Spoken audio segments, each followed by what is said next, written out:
welcome back to my channel. Today I am giving another book review. Now you're probably like, the last thing you did was a movie review and now you're back on book reviews. The thing is, this is a very special book review because most of you will probably be very surprised by what I'm going to review, and you've probably already guessed. It is Percy Jackson. I will be reviewing the entire series because I did read the entire series before this. I mean, not like the entire series, like not like all of these, like this much. The Percy Jackson series, basically. And like, you're probably like, you were just fantasizing about Harry Potter like a couple videos ago. Like, you mentioned Harry Potter in every single video.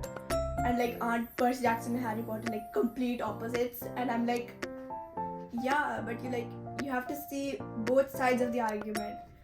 The thing is, I had very low expectations going into this book. Like, I was like, it's probably just going to be a normal Gen Z book, like people were saying. I was like, it's definitely not as good as Harry Potter. And when I read it, I was like, okay, maybe it compares a little bit. The thing is, this book is from first person and Harry Potter is like third person. So in Harry Potter, you get to see the perspective of like all the characters, like so many perspectives you get to see. Like, you get to see Hermione's perspective, Ron's. In this book, it's mostly just Percy's perspective. It's like, I did this, I did that. It's like telling a past story. And while Harry Potter, it's like it's telling something that is happening currently. So it was like, because I took a huge break from Harry Potter while I was reading the entire Percy Jackson series. So when I went back to reading Harry Potter, I was like, what is happening? It was crazy. But like, if you like Harry Potter, please don't be like, Percy Jackson, I don't like it because Harry Potter is better. I also thought that. Not to be wrong, like I also thought that. But when I read the first part, I was like, I'm not going to read anything until I get the second part. Like, it was absolutely amazing. Now, I'm not going to give you any spoilers on this book as I do for each and every one of my book reviews. I'm just going to tell you how much I like this book and just like tidbits from it. So the surprise is still there when you read it. But like, there are so many, and I mean so many surprises in this book. Like, it outright tells you from the first page, like, if you're like a demigod or something like that, if you're a half-blood, then read this book if you think you have the same symptoms. But when you actually get into the book, it's like the turns and everything, it's just, you can never expect anything. And it's like, it was crazy. Like, I couldn't stop reading at all. It took me like 6 days to finish this book because I did not stop reading it for 1 second. I even took it to school. Okay, if I take a book to school, then it's good, okay? It's good. The only reason I don't take Harry Potter to school is because I think that people will ruin it and because it's way too big to fit into my bag. So let's get into it. So the thing is, I mean, there are also like 3 main characters. The 4th main character comes in the second book. Yeah. And that's something you don't usually see in like Harry Potter or other book series because they usually introduce all the main characters in the first book right away, but you get like a span of a lot of characters in these books. And in like Harry Potter, people start dying in like the 6th book? No, in the 4th book. We're setting deeply, guys. Yeah. And after that, it's just all downhill and people keep dying. In this book, it's like people start dying right away. Like, you don't get a single break. And like, it's action from every angle. Like, there is, I could open up any page and there would be action right away. Like, I open a page, they're fighting, they're screaming. It's absolutely crazy. So let me just tell you the summary which is written on the back of the first book. Yes, I will be giving the review of the entire series today, but I just have the first book right now because I couldn't find the other books. My Almira is very cluttered. So let me read it. Look, I didn't want to be a half-blood. I never asked to be the son of a Greek god. I was just a normal kid going to school, playing basketball, skateboarding, the usual. Until I accidentally vaporized my maths teacher. Now I spend my time battling monsters and generally trying to stay alive. This is one where Zeus God the sky thinks I've stolen his lightning bolt, and making Zeus angry is a very bad idea. So that is basically the summary of the entire book.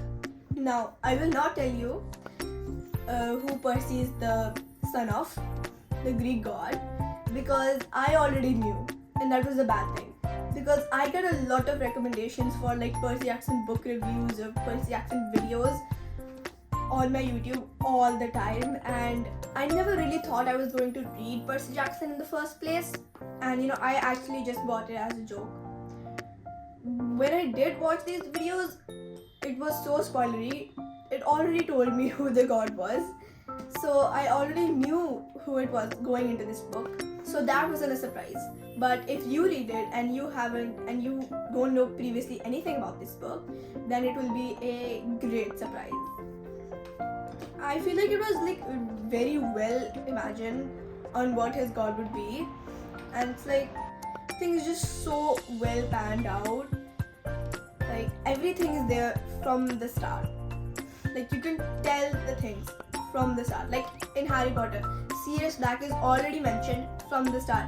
You don't think it's ever going to be mentioned again, and you don't remember him.